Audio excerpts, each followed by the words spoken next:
know me by now. You know I'm not afraid to discuss difficult, radical, or unpopular causes and topics. So, with that in mind, you might not be surprised by the question I want to ask all of you today.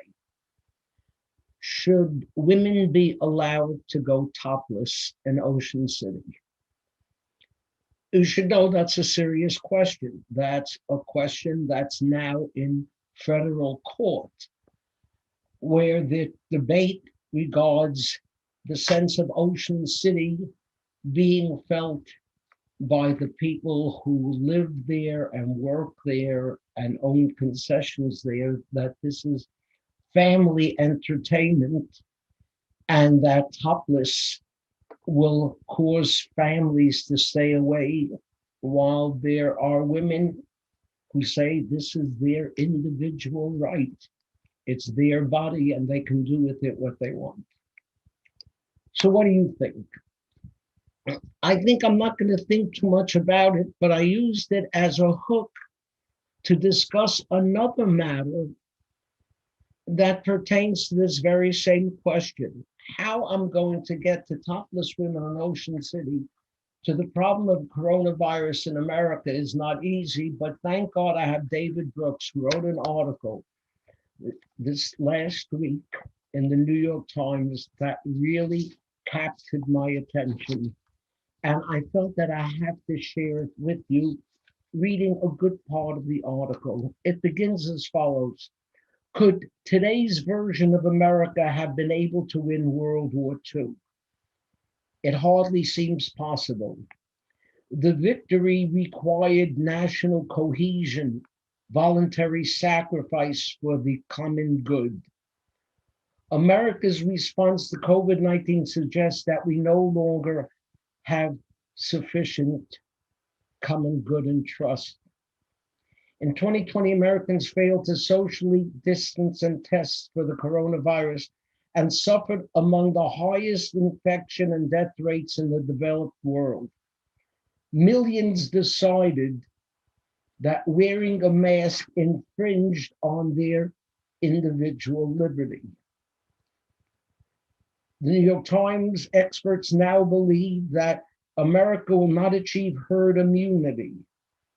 A major reason is that about 30% of the US population is reluctant to get vaccinated. We're not asking you to storm the beaches of Iwo Jima, Mr. Brooks writes. We're asking you to walk into the damn CVS. Americans have always been individualistic people, he writes, but in times of crisis, they have historically still had the capacity to form what Alex de Tocqueville called a social body, a coherent community capable of collective action. Individual rights versus collective responsibility. Individual rights to go topless, collective responsibility, the good of the community. Individual rights to not wear a mask or take the vaccine. But what about collective responsibilities, the effect that it's having on others? We stopped smoking in our offices because we didn't want to cause damage to others. I am stopped from driving 85 miles an hour on the Beltway, but it's my right to do it. And yes, it is my right to do it, and my right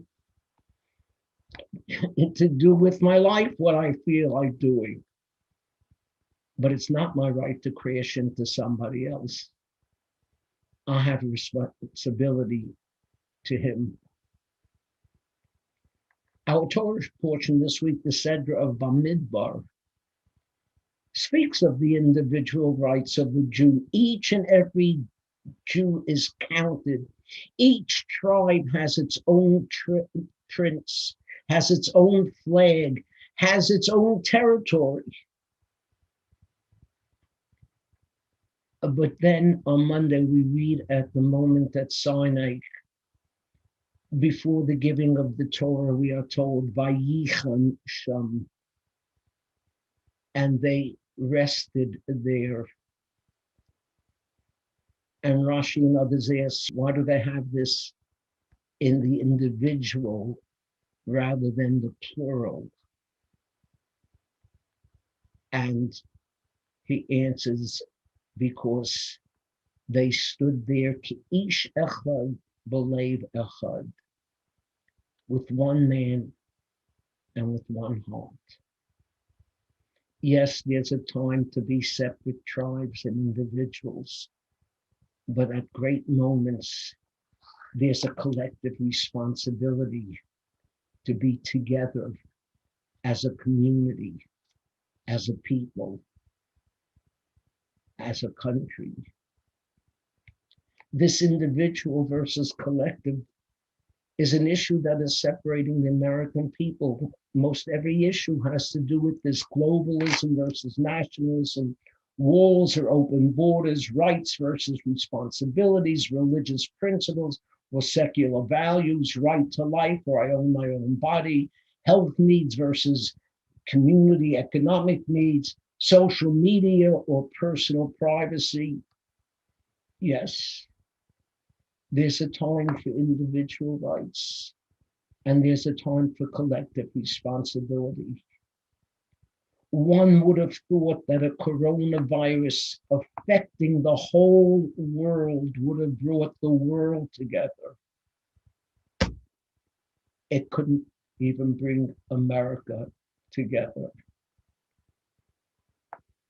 We should all keep in mind as individuals that the Constitution that unites us begins with the words, we the people. Shabbat Shalom.